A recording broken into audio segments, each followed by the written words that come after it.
Fill your thirst beside the river. Wash the journey from your hands.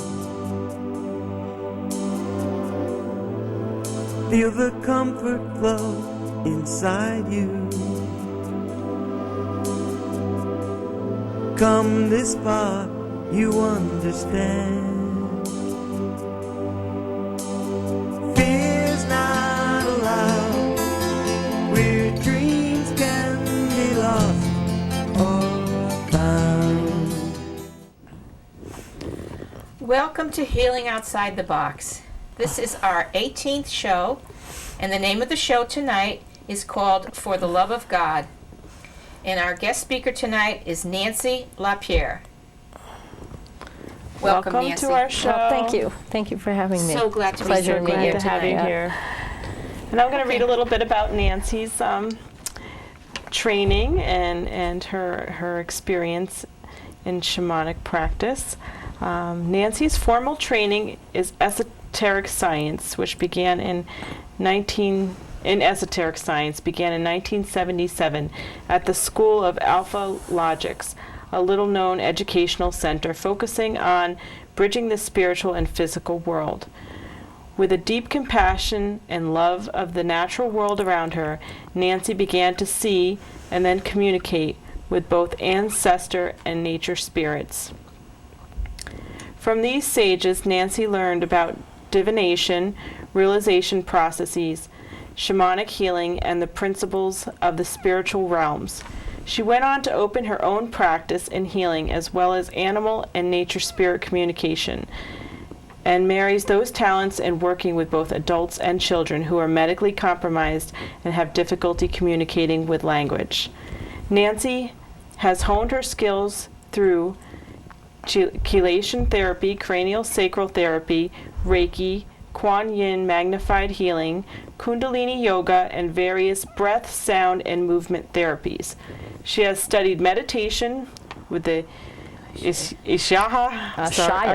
I knew I'd see the more I practice it, usually it gets monks, and has also spent time in study with several Native American elders and teachers, as well as with teachers from South America, Asian, and European shamanic traditions, where her natural gift for ceremony and ritual has grown.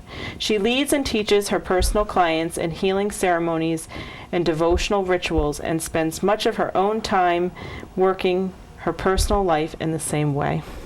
Nancie Lapier is Apseap, Tibetan for one who is approached and taught by the spirits. So can you start out by telling us what that means?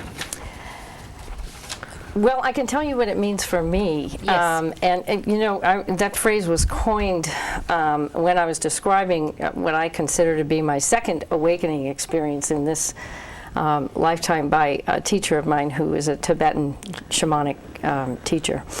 And he explained that there are two types of shamanic practitioners. One is known as Apseap, which means that an individual is actually approached by the spirits. And then taught and trained by the spirits, as opposed to an individual who goes for formal training, let's say at the Foundation for Shamanic Studies, because that's what would happen here in the United States. If you were to look at tribal individuals throughout the world, many times a young child will be recognized by others within the tribe as having certain talents, and then will be put into particular training, if you could call it training, to actually bring that talent out. For me, I studied early on a lot of what would be considered esoteric type practices from the time I was 18, actually.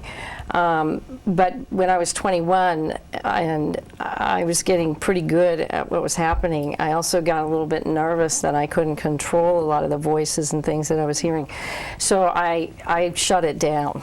I shut it down and really focused in corporate America until I was about 33 years old.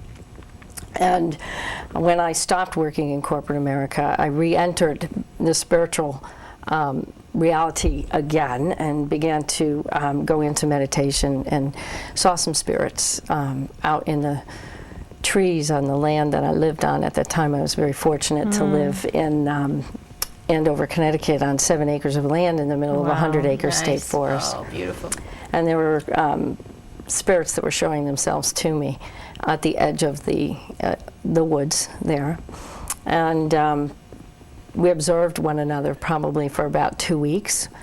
And as I also was observing nature and would be contemplating certain activities and behaviors in nature, questions would arise within me as to the reasons why birds perhaps would be clinging to the side of a tree after they hit a window, or there were certain other behaviors going on between the animals, and I would hear an explanation of these things. Wow. There was a red cardinal one time that flew into and smacked itself right into the side of my slider. And I jumped, and it went immediately to a tree, and it was clinging onto the side of the bark, and it stayed there for quite a long period of time. It had to be there for about 20 minutes or so.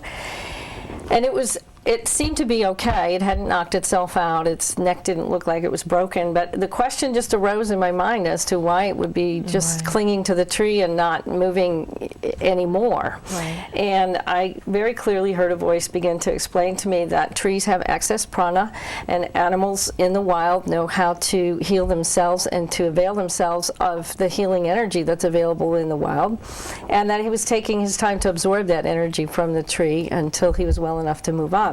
So the tree was giving the bird the energy. The bird was drawing the energy from the tree. That's Clearly, wonderful. there was An exchange. Yeah, there was an exchange, and there was an agreement, which there always is in nature. And I realized that the voice of explanation was coming from the faces of the spirits that I had been observing for a couple of weeks. And we slowly began to interact, and I was offered to train, basically, for 3 years with them. No two-legged teachers, I was told. Give us 3 years. And, I'm a relatively willful person. I also am a challenging person. I was going to challenge these spirits as much as I would challenge anybody here in this reality. So I had some problems with the idea of studying for 3 years without a formal degree or a diploma that could prove that I had any kind of information that I could share with people in this world. But I did agree. I agreed because it took me to the edge of my box. And it offered me a lot more than I felt that this world could offer me if I were to live my life in accordance with the way we structure our lives here. And so I did. I studied with the spirits for 3 years. Now, were and then they they the released same me. spirits, or did you feel other spirits join and others leave? Well, it's funny because the spirits are both a collective for me, and also will individualize themselves or aspect themselves out into very particular characteristics depending on what I need at the time. When I certainly saw individual faces looking at me. And animals also, as well as human type forms. So they weren't just limited to angelic type beings or native type beings or ancestral type individuals. But they collectively called themselves initially the Shining Ones. And they, as I continued to develop, their name changes slightly to actually reflect back to me, I think, sometimes the level of my comprehension. And so they went from the Shining Ones to they went through the One and the Many, the Circle of One. Then finally they were kidding around with me and they were calling themselves the One and the Only. So basically I think what they're really trying to get across to me is that, we and everything that expresses itself is all one in absolute truth. But so they made that leap when you were came into that awareness that we were right. one.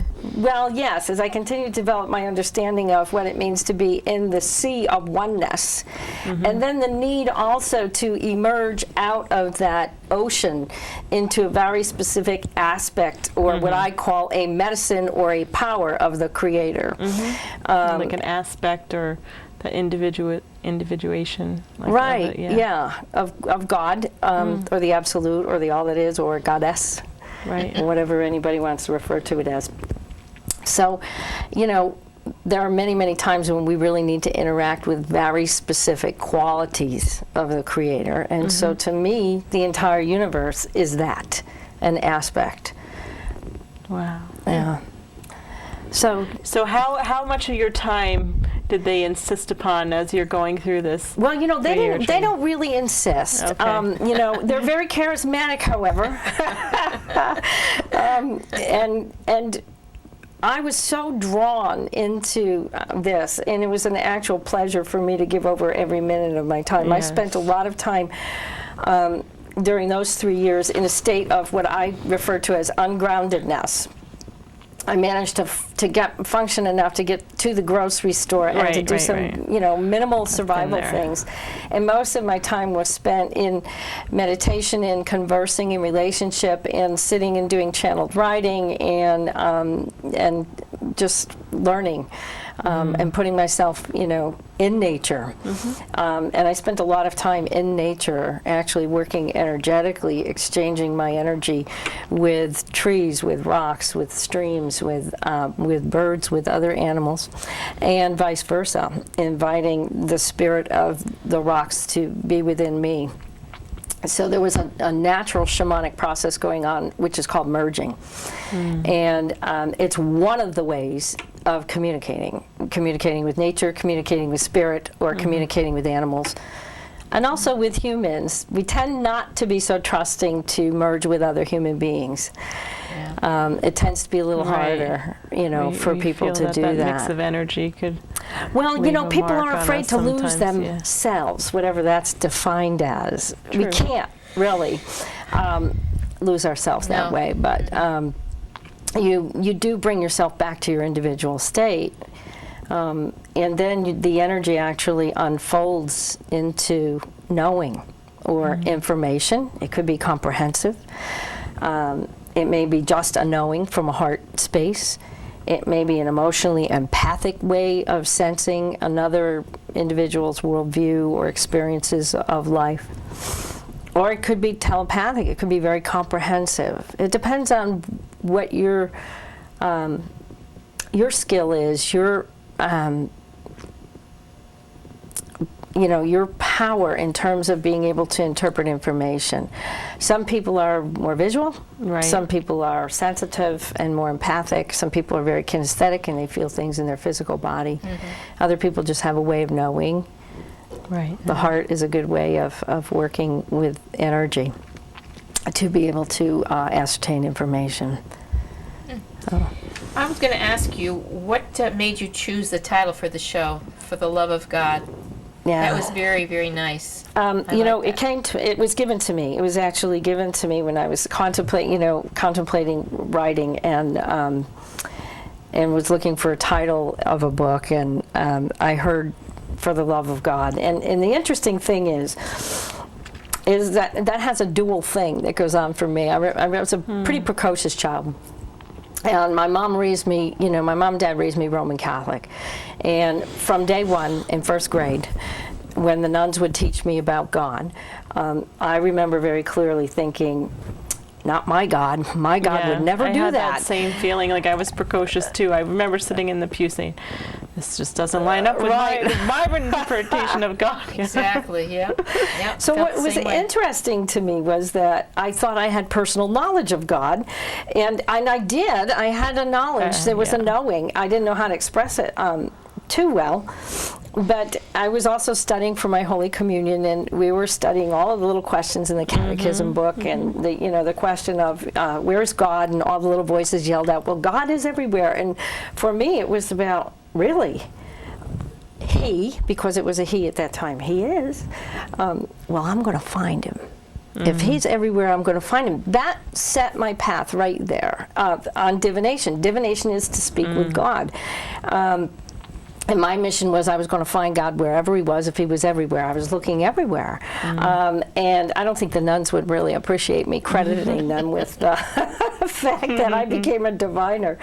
But it was out of the deep need to know God. Which I think that is a shame. That, I mean, there's been that stereotypical divine, it's a shame because most diviners are very very spiritual, very connected to God. They want that deepest understanding of God. Right. That's what motivates. Yeah. I think people have gotten the wrong impression that they're in two different camps. That this is something that isn't of spirit, isn't of God. Right.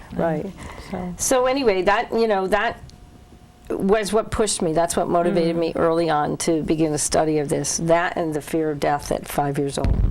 And Really? At 5 years old? Yeah, I remember a friend of my parents had passed over. And my mom said so-and-so died, and I didn't know what that meant, so I, asked her, well, what does it feel like to be dead, Mom? And I think she was annoyed, or she had a few things going on at that time, and she just looked at me and she went, well, it feels like nothing. It just feels like nothing. And I tried to feel nothing. At 5 years old, I was trying to sense, what does nothing feel like? And I couldn't feel it. And I looked at her and I went, but Mom, I'm not just 5 years old, I've always been. And I didn't get a response to that. But that clicked in at the same time that I wanted to find where God was, hiding behind the bushes or, wherever, because he was everywhere. And so you already sensed yourself as an infinite being that at never that time, ended, never began. And so I thought, well, these people need help, these adults out here, because they're not getting it. So I'm going to be the one. And by the time I got in high school, I was just, I went to an all-girls Catholic high school, but I was really fortunate. We had what was called an alternative school in Waterbury back in 1970, and I was able to choose the things that interested me within broad categories of subjects. So in religion, I took death and dying and reincarnation and comparative religions and Jesus through the Bible, and began a course of study that way. And by the time I got out of high school, I joined a mystery school. Wow. And so the other part of it being precocious, well, I remember my mother saying to me, for the love of God, Nancie, where she would get exasperated. And so the two things juxtaposition of that kind phrase. of came together. But it really is, that is the motivating factor. And I believe that needs to be the motivating factor when you're practicing something that so deeply affects a lot of people, that you have to be coming from that place. And moving out of integrity. So that's why I named it that. So when did you take the step from your training with the spirit world to your practice? When they booted me out. They released me, basically, and said, okay, now, a two-legged teacher. At the same time, I began working with animals on my own. Okay. And if I had friends or any individuals that were needing help with their animals, I would always offer. I also was working part-time at a store called Two Eagles, Horse and Wolf, which was a great New Age store in Glastonbury back in the day. This was in the mid-90s, mid to upper 90s that I was there. I was asked to, if I could do a lecture or teach this at the store. And I took the universe asking me as the information that I needed to do this. I tried a little bit to stay out of, my own idea of that, because I would go into performance paralysis. I had no idea how I was doing what I was doing. I was just doing it. It was just very natural for me. So I had to slow it down to warp speed. And I did work with my guides very closely on that in terms of getting them to slow it down and give me the step-by-step progression of what I was doing so that I could actually pass this information on in a practical, way for people to be able to apply the exercises and techniques to learn how to actually work with communicating with all of life, not just animals, but all of life. So the communication with animals, how do you How do you do that? I mean, Yeah, it's, I think one of the things that I noticed that, and I think really the reason that I was gifted with this, and I really do consider it a grace, because I don't feel like there's anything particularly special about me as an individual, is that I absolutely love animals, and I love to observe animals, and I would get into a place where I would call it a beholding space, where I would just be looking in awe at the magic of their existence, and just incredibly overwhelmed by the fact that there was an intelligence operating within these species. There was a way of knowing how to survive, and how to, and communication and relationship with one another that went beyond words and language. And that was something that I really wanted to break into. It was fascinating to me, even scientifically fascinating to me, that a flock of birds could fly in unison so closely together and not knock into one another. We humans can't do that at all. Yeah. So clearly something is going on.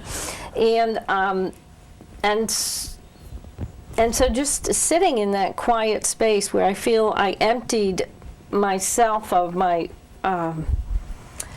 small self or ego, where I was in that position of awe and contemplation and questioning, I began to understand that they communicate with their senses. In a sensing way, that they use literally their energy field and project it out intentionally into the universe, and bring it back into their own body as a way, allowing that energy to kind of unfold within them and give them information. So I realized that the best divining tool is your body. Absolutely. Is your body. And animals know this. And so some are very... and we should know that, but we've lost so it. chaotic that we really, can't sense anymore what's going on. My feeling is that we've evolved from this place, and we've kind of gotten so caught up in knowing things mentally, and taking information into our mind from outside of ourselves. Right. It is. It is. Now it has to be integrated with the sensing again. Yeah, and then moved through. I think we need to move through our mind. And I think that we're moving into a way of knowing with the heart now, that, that human beings are evolving into another way of knowing. That's true. Yeah, they are. But there's this intentional projection of energy that goes on between animals, and some are much more telepathic. Others are more visual. Depends, and it's not species specific. So you might find within, like, let's say the species of feline, you have some that are very good telepathically in terms of being able to project concepts, ideas, and others are much more emotionally able to communicate with you, their personalities, whether they have a sense of humor or whether they're, some of them might call Eeyore, some of them are just like mopey, and there are ways of understanding their emotional body. And some are much more visual, and they'll just flash you images.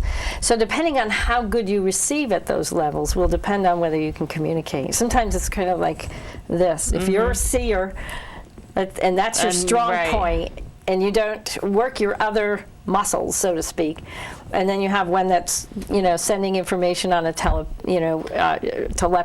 telepathic level, you're going to miss. Too, even with intuitiveness, we all have our areas of strength within that field, and I try to explain even to clients who come to me, it's maybe you had been to another intuitive person who was good with numbers and names, but I might sense like the energetic part of it, or something from a different perspective. So And the thing is that, if for me, the study has always been about developing all of that. Yes. Shutting off the ones where I'm strong, doing sensory deprivation, let's say, and then working really hard at one that's a lot, weaker, so that you're more what I call clairsentient. In other words, operating on all of those levels at the same time. Yes. And it takes some work not to get overwhelmed with all of the stuff coming at you. Good boundaries help. I've always felt that animals are sacred, that they know so much more than we do. I mean, when I was a child, I did talk with them, communicate. Just the voices in my head. They would tell me. And I longed for that again, Well, some of the animals I've had have sent me, the thoughts about the water dish is empty or something, But no, I think that they're just so spiritual and so wonderful, and just I can't understand how people can hurt them and do things that they treat them the way they treat them. It just kills me. But lack of consciousness, ignorance, really ignorance. Which is one of the reasons why I do what I do is hopefully to put people back in touch, and I have parrots at home, and I take them into inner city schools just to get nature into some of the city places and get kids interacting a little bit with animals and connecting with them in a heart. That's good. In a heart way. Start when you're young. Do the people bring their animals to you or do you go to for them healing. for healing, or to the animal to tell them their master about themselves, or they have a problem, or if they're sick? Do you do that? Have a lot. Yes, I do a lot with animal communication, and depending on the animal and how well it can travel and whether it will stress them out to travel to me, I will see animals in my office. If animals are in a traumatic state and they can't travel, I will either travel to them if it's reasonable, and it's reasonable for the client because you have to add the travel expense in there, or I do distance work with animals as well, which is just as effective. Right. But depending on the client may need to feel direct contact and the connection with it. So all different ways, and some people will come just out of curiosity and for the fun of it, to get to know their animal's spirit a little bit. Others have behavioral issues that are very confusing, which sometimes, more often than not, end up being the person's behavior as opposed to the animal. It makes perfect sense when the animal explains to me from their perspective what's going on. I'm just trying to show them a little piece of themselves. Well, actually, not even that, but I mean, just really on a practical level, their perspective is very, very different from ours. And when we get their perspective, it's really kind of comical. Can you give us examples? Yeah. I had, I was doing this pretty serious session with an individual and her cat. And as an aside, at the end of the session, she said to me, this cat does the funniest thing. She has to be in the bathroom with me every morning when I'm getting ready for work, and she sits at my feet and she just stares and stares and stares and stares and meows at something, and she's completely interested in, but I have no idea what it is that is going on. So I tuned into the animal, and all of a sudden I hear the animal going, "What's that purring machine?" And I said, "Purring machine." And so I'm thinking, well, now what could he think possibly that would be a purring machine? So I'm thinking, no, I was thinking her husband's razor. I said, "Does your husband have an electric razor?" She said, "No." I said, "Well, he's talking about a purring machine." She goes, "Oh, my electric toothbrush." Well, to him, it was a purring machine. And he was, it was not an electric toothbrush, it was purring. And this was fascinating because it was something that plugged into the wall and she put in her mouth. And so, for the cat, it was kind of like, she needs this thing to purr. I don't understand. That's cute. But it makes total sense from the perspective of a cat. Yeah. Wow, that is cute. I used to have a cat that used to sit in the bathroom, and when I would put my makeup and brush my teeth and do my... She would watch everything that I would take out and put on. She'd look, how you're doing that, and then she'd look, and then she'd look next, and she's trying to take a lesson from you. Yeah, exactly. Or trying to figure out how bizarre we are doing all these things to our face. Then she'd do the same thing with my roommate when he was shaving, and he used to tell me she would grab, watch me as I grab. she would watch me as I shaved and put her head would go with my hands whenever I moved. And I said, this cat was a really intelligent cat. Really, really trying intelligent. to figure it out. Yeah, trying to figure very it out. much. Maybe coming back as a human next time. Yeah, that's Wants what to I'm know thinking. how to put her makeup on. Yeah, I think she would be coming back as a human next time. I really do. Yeah. What can you? Any more stories like that? Oh, lots of stories. You want to tell us one more cute one before I ask you another question? Which one can I tell you about the perspective? I could talk to you about Vidor. Vidor was actually a bird. He's an Andean condor. He's the only known Andean condor in captivity that's free-flighted. And he stood up to about my hip. And his wingspan was about 13 feet. Wow. And he came for a visit. His owner, his companion is probably a better word, is an ornithologist. It wasn't an owner. Clearly, Vidor owned the entire universe. When you met him, you were very sure Great of name, that. too. Vidor, yeah. Great name. And he was quite the character. He came to my house for a session. And he, it became very clear to us that he was the one that was in control. Condors don't fly, so they don't flap their wings. What they do is they soar, and they generally will leave off a cliff or a mountain, and they'll grab onto a wind shear and they'll ride it like a wave. And so we wanted to make sure he stayed on the ground, because if he caught a wind shear, he would have been I lived in East Haddam at the time on a lake. Oh, it'd take him We thought he'd be in Groton in 5 minutes. It would take us a lot longer to get there by car.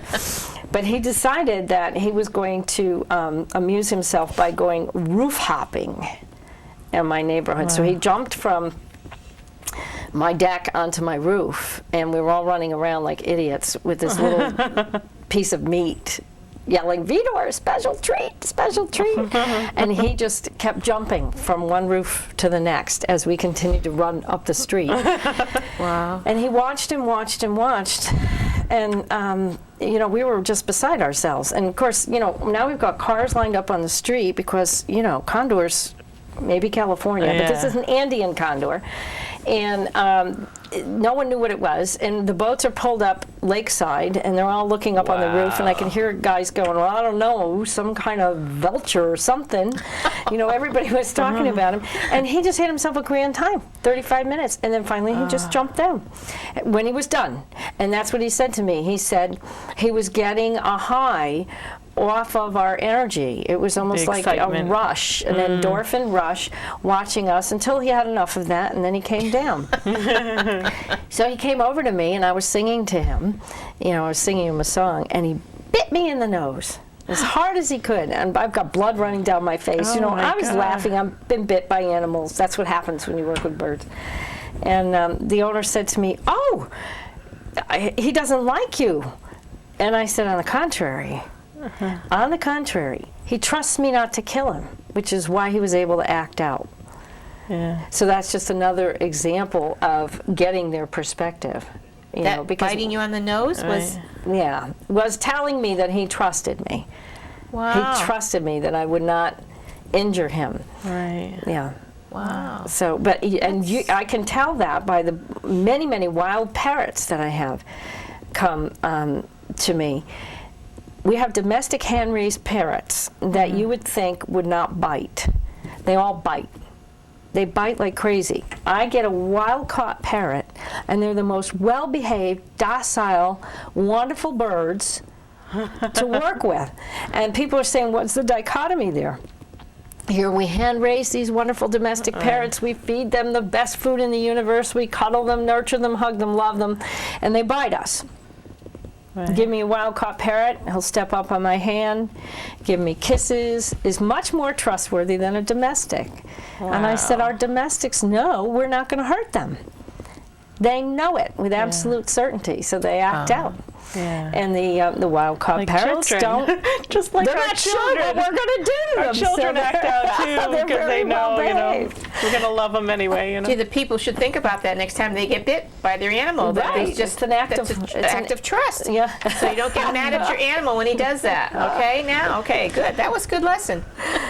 I have a question regarding, like, if a person comes to you with a sick animal and how that might reflect their own illness. Do you see a lot of that parallel? Sometimes. Okay. Sometimes I do.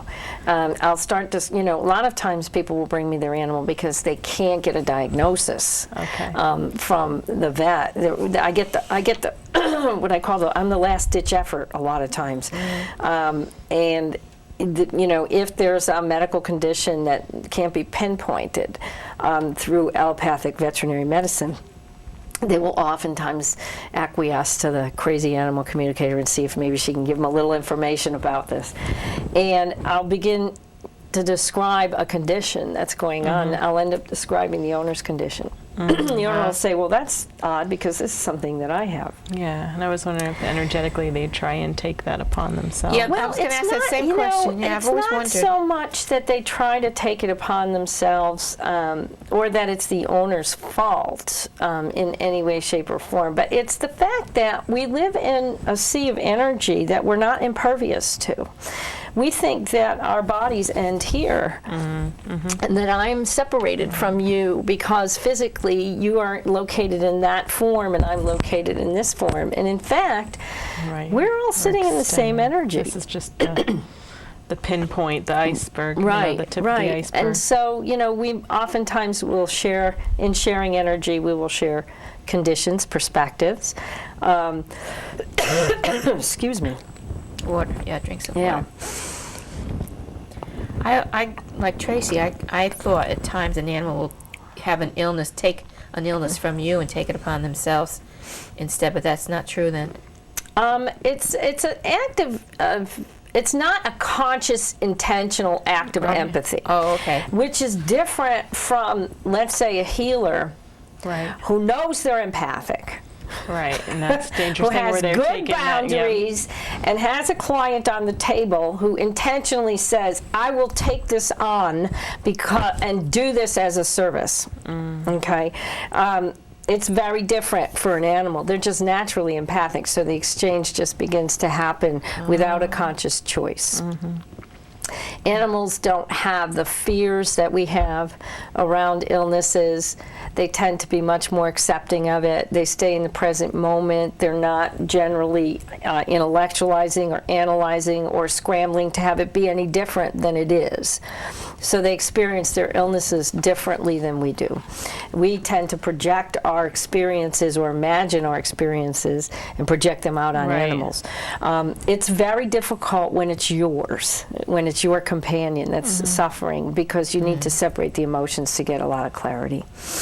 Yeah, that's true. And that's the reason for an animal communicator to come in. And oftentimes there's great relief there because people will put a guilt trip on themselves or go into self-blame for a lot of things. They will also suffer greatly by projecting imagined experiences out on their animals that the animals may not be having. Animals don't fear death the way that people do, and they're okay with their transition generally. A lot of times I will work with people who are bringing their animals to find out if it's the appropriate time for them to be assisted in their dying process. And that's very difficult to know. When you have an emotional attachment. So that's another way that I serve animals, and I also will move them over. Make sure they get where they need to get. And I also will do mediumship afterwards. So when people will come to me in the same way they might go to a John Edwards to find out what happened to Grandpa, they may come and try to connect with their animal and resolve any issues and get clarity on things that maybe they might be holding that are causing continued grief, for them. And you can tell where the animal is on the other side and how it's doing. I mean, he's with us wherever back to have. Animals have no sins, no karma, no anything. They're pure. Well, they tend to, they're on the evolutionary path the way that we are. If you look at it, from the perspective of the absolute, the all that is, and then we're being, there's an exhalation, and here comes evolution. It's the movement outward from the source. We're pretty far out at the edge of evolution. animals are closer to the creator, and Right. they've not progressed out as far away from the center of the source. Right. Right. Which is why Where they haven't developed the ego. And Right. Because we've done that as Yeah. we've evolved. We and need then to we have unravel now. Now unravel there's that. the involution Inhale, process. yeah. Yeah, and they may be passing us out as we're moving back inward, but they assist us in unraveling because they represent And also in another grounding, stage for us. Being closer to the, Right. the grounding process Right. and the earthly. Right, but what we bring to it as human beings is not just, which is different from animals, is not just that sensating closeness to the creator, but the comprehension and the intellectual understanding, the ability to rationalize it. That's different. That's different. So we add something to that piece if we look at it the right way. I had read that when animals are aggressive, or and maybe they become more aggressive, is they get that from our vibration, from what we put out there, our aggressions and our, the way we treat other people and so forth and so on, that they became aggressive because of that. I had read that. Well, there's very little out there that's an absolute truth. Yeah. There's always, lots of different spins you can take on that. That is probably partially true. I don't know if it's the whole story, though. I'd have to sit with that and see if I can unravel more with it. It's true that animals do pick up emotional energy. Well, like everyone's heard, one day, if we ever get our act together, or when we get back to heaven, or however, the lion will lay down with the lamb. In other words, there won't be any more aggression with the animals that there is when we don't have the aggressions anymore. That's what I had read. Boy, we're praying for that. I know. So, Nancie, what is a nature spirit? Nature spirits are actually the energy that shows itself to me in a form that reflects the divine essence of a life in nature. For instance, a tree spirit, or the spirit of a rock, the spirit of air, the spirit of all of the elements, as a matter of fact. So if I'm asking to understand the essence or the expression of some life form in nature, then it will take on the form of a spirit to interact with me so that I understand it more deeply.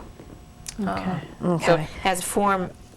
I mean, you can see a shape or a form, even if it's, though it's energy from a tree, like a... Some people can see the shapes and the forms. Sometimes I can see the shapes and the forms, but I'm not as strong a seer as I am auditorily. And so very often I will hear the voices of them speak to me. However, I've taken pictures outside and the spirits have shown up in the photographs. So, there you go. And so, there was a spirit of the land actually on the land that I spoke of, where I had what I call my second coming in Andover, that showed himself in the back of a photograph I took. What does it look like? It looked like all I saw was this huge head, and it had eyes, and it had a pointed head, believe it or not. It looked very Buddha-like in terms of what type of Buddha would that be? Not the traditional Mahayana Buddha, but the ones with the long ears and the pointed head. So that would be more Thai Buddha. That's what it is. It's from Thailand.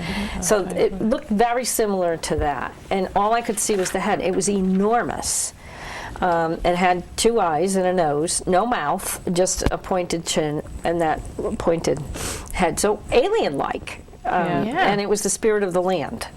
It was the spirit of the land, the kind of overlording spirit. And there were quite a few little sprites and elvish kind of characters that were walking around there. And that's really neat. Sometimes if you sit in nature very quietly and you just look for physical signs, if there's no breeze blowing but one leaf, only one on an entire stirring, I've seen that. Swirl Yes. or will move around, or sometimes I would see little blinking lights here and there.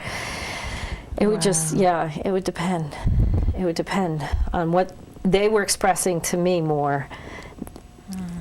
Again, even the spiritual form that they take is a temporal form. And it's just a way to express knowledge to me. Also to come through in a way that you can understand. Right. It's so subjective. Could be a different form entirely for somebody else. Totally subjective to the person who's actually looking to receive information. Totally subjective. I live on a lake, and sometimes when I look across at the trees, I will see faces, big ones, little ones, shape, just see them.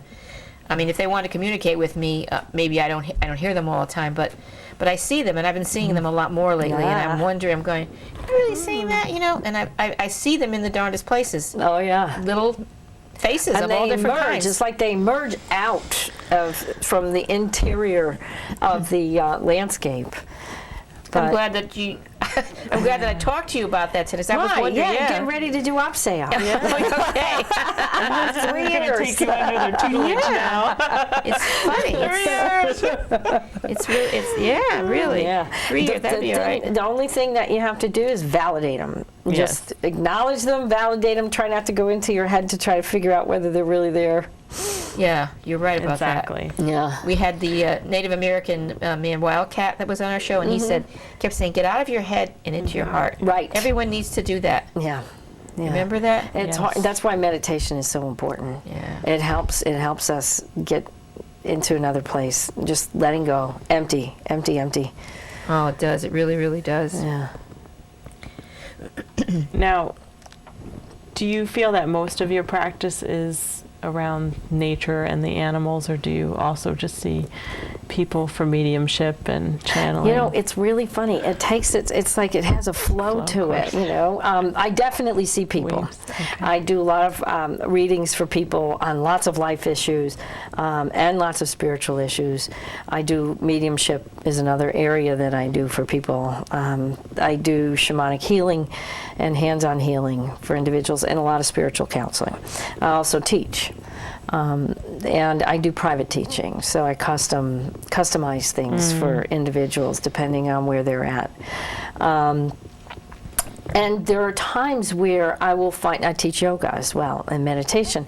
There are times where I find all of a sudden yoga is really big, and everybody that comes through the door is coming in for that. Or like waves of certain types of clients. Right. Like, I have all middle-aged women, and then, all like children. That's when I go, what am I supposed to be learning here? Right. And you know that there is it's a student-teacher, teacher-student quality where there's a two-way learning process. Oh, totally. And I think for me, it's always about my learning, you know. Oh, it is. I always feel so graced by the opportunity of having somebody trust me with that kind of work and putting themselves in front of me. And I find, inevitably, I will give as much as I can, but I always feel like I receive more. I do too. Yeah. Really? But yeah, I'll have a couple of weeks go by where every single phone call is about a lost cat or a lost dog. Those are the ones that flip me out. Have you been able to find it? Sometimes. I actually had a pit bull that had gotten stolen from a pound walk out in front of my car 2 towns over when I was driving. Oh my God, here I am. Stop. Which was a complete, I was a witness to miracle there. Yes, and it had nothing to do with me. And I said everything to do with the fact that it was meant to happen. And I was terrified that when people found out about it that I would get a zillion phone calls and people would think I was the Jesus Christ of lost dogs or something. And I just didn't want to go there. Down that road, but maybe you needed to learn that. It was like the next stage. Wonderful. What you're going to learn next. It was next. wonderful. It was a funny story because it was the very next day after I had worked with the person, and I didn't think, quite frankly, the real issue was about her letting go, and because she was really holding on tightly to the need to have this dog come back to her, and when we finally did the session and I was able to help her transition from one way of being around the issue to another way of being, the next day I didn't put my dog in the car because I thought it was a first for me because I go everywhere with my Doberman. And it was hot, and I decided to leave him home. And I'm driving down the back roads of East Hampton, and the dog walked right out in the middle of the road in front of my car. And without thinking, I just knew it was him. I didn't even check. I had a knowing. This energy hit me in the chest. I opened the door. I said, "Cammy." He looked at me, and he jumped in the back seat of my car. Like he belonged there. And I turned around, started heading back for home to call my client. And then I realized, after I went about 3 miles, that I had a strange pit bull in the back seat of my car. Without a seatbelt. I hope it's friendly. But I turned around, he had his head on the back of the car, and he was just as happy and content as could be. He had the exact marking on his chest, which was, by the way, a bird flying sideways. Wow. That was the white marking on his chest. And I got home, called his owner, and they came over and picked him up. That's amazing. That was a first. That's amazing. That was the first and probably the only. But I have been able to locate other animals, and then there are a lot that I am not able to return to their owners. And it's because I'm not meant to. You can't override what is divine. So, but you can help people through their processes and help them to understand what's happening and what is the karma, what's the learning, and it's always for their highest good, whether it's letting go of that outcome or getting a happy ending. It's very difficult, and it's very emotional. But you know, for me, the thing is that if I get the phone call where can you tell if my animal's been hit by a car? If my animal dies, it's still alive. They all look alive to me, whether they passed out of their body or not. Right. So it's very difficult for me to be able to, and this is a big message, they look alive whether they're in their body or they're not in their body. Wow. There's no difference in their energy at all. None. So it's very difficult for me to tell. Wow. Yeah. I keep asking my spirits to arrange a way for me to know. Wow. But I think that is a big message, and I believe that's why they won't. They will not arrange for me to know the difference. That transition is so smooth, like so seamless. Well, the fact is that there is no death. Yeah. Right. That is the big message. There is none. That was just a form. And so they're not going to let me differentiate between in a body or out of a body and say alive or not alive. Wow. Yeah. I heard a tape once on a story about someone who had difficulty with that death, the word death and everything dying, and I guess he was in the woods and he came a nature spirit. He was able to communicate, and he took him, and they came upon a deer, and he wanted to go up to him. He said, no, stay here, and he saw a hunter coming with a gun, and the hunter was approaching, and the man was going, do something, and the spirit said, no, just watch. So the hunter shot the deer. And he saw this nature spirit helped the man to see psychically. The body fell, but the deer was still standing there. Right. Wow. Yes. Just like that. Yeah. And the man goes, I don't see it. He's dead, but he's still there. He goes, that's all. It's just the body. And the deer walked on and then, went up to where he was supposed to go. Yeah. It was a beautiful story. Yeah, it is. Yeah. I've had quite a few encounters with deer. I had one where I was driving home from a yoga class, and so I had just finished meditating. It was quite open, and I drove by a deer that had just gotten hit by a car. And I actually don't like to see these things, so I asked my spirits, please don't show me anything difficult, because I'm such an empath, unless I'm intended to work with this energy. And so therefore I try not to watch TV and the news and expose myself to a lot. But anyway, don't you know that I happened to be driving by right at the moment where he picked his head up, he couldn't get up, and his eyes locked with mine. And I let out a scream because I get very emotional, and I started to pray. And immediately I felt, and I was praying for his release. And then I was maybe a couple miles down the road, and all of a sudden I felt the energy of the deer come into me. And I went, oh, you're out of your body. And there I am driving the car, and I felt like I had hoofs. Wow. And all of a sudden I heard the deer go, 1 minute I'm laying on the side of the road getting hit by a car, and the next minute I'm driving one. And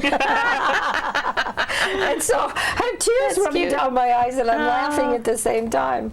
And so I offered him an opportunity to stay with me if he felt the need to stay on the earth plane and still experience life here. I would move my energy and allow him to be part of mine.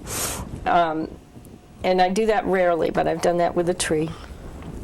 And I've done it with a blue heron, and I've done it with a bear.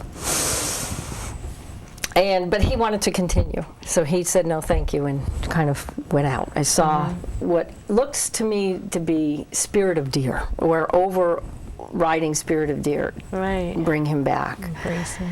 And move on. And he said thanks, but no thanks.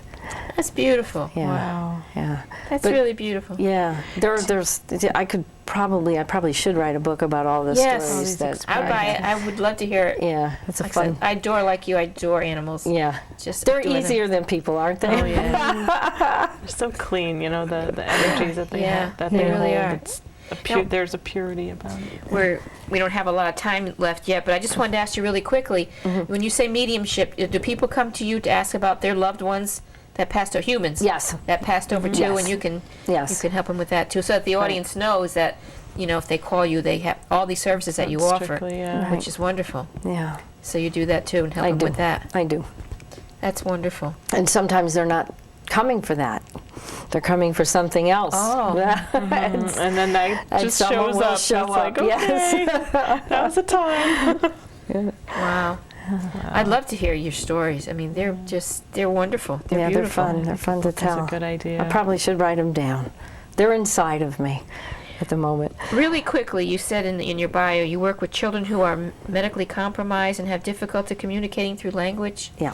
We don't have a lot of time, but maybe just very, really briefly. And can you tell us? I have worked, I've spent a lot of time volunteering for a family that had adopted 22 handicapped children, a lot of whom were on machines or were suffering from very bad autism and were unable to speak. And so in the same way that I work with animals is the way that I would work with them. And in terms of being able to understand their spirit, their needs, meeting them eye to eye, and just opening up my heart, to them. That's and communicating with them on that level. And it's pretty amazing. And it's funny, every once in a while I'll get a shocking response. A nature being or an animal will back up and say, "You know how to do that?" They're very surprised sometimes when a human reaches out that way, because it's been a long time. Right. But the children, they respond immediately. They respond immediately. That's wonderful. You are a very amazing woman, I have to say. Oh, thank you. And your stories and your life is stories. it's wonderful. It's beautiful. Yeah, and it's now different. you can help people. It's wonderful to hear somebody follow that calling. And Really, really, truly. Yeah, there was nothing else I could do. Sometimes, we just squash it until it gets... No, The flame gets... couldn't. Although I threatened to punch out, my spirit guides when I get over to the other side on a number of occasions. They still haven't left me, so. Well, Nancy, we want to tell people how to get a hold of you now. So on the screen, if you want to reach Nancy, there it is, Nancie Lapier, shamanic practitioner. Her phone number is 860-344-9299, and you can reach her at www.nancielapierre.com. And if you'd like to email us your questions for the show, you can reach us at healoutsidethebox@yahoo.com. And for show schedules, please visit our websites, www.entirebeing.com or www.rosemarylachance.com. And to contact us by phone, Rosemary's number is 203-627-7966, and my number is 203-232-3405. And as usual, we'll leave you with our quote for the night. Yes, from our Book of Courage, here's our quote for tonight. When you feel sad for others, wanting to alleviate their suffering, remember that nothing happens randomly. It is more like a carefully orchestrated plan in which many have chosen to play very dramatic roles in full awareness of their part in the whole, but observe it with compassion and not with indifference. Thank you so much for being with us tonight, and we'll see you next time. And Nancy, Nancy, thank you. we really enjoyed it. Yeah, it was fun. went so fast. It was Thank you. so wonderful to meet you. You too. And we're going Thank to you. talk some more after the show. Namaste. Okay. Good night, everyone. you, and good night. Good night, and thank you.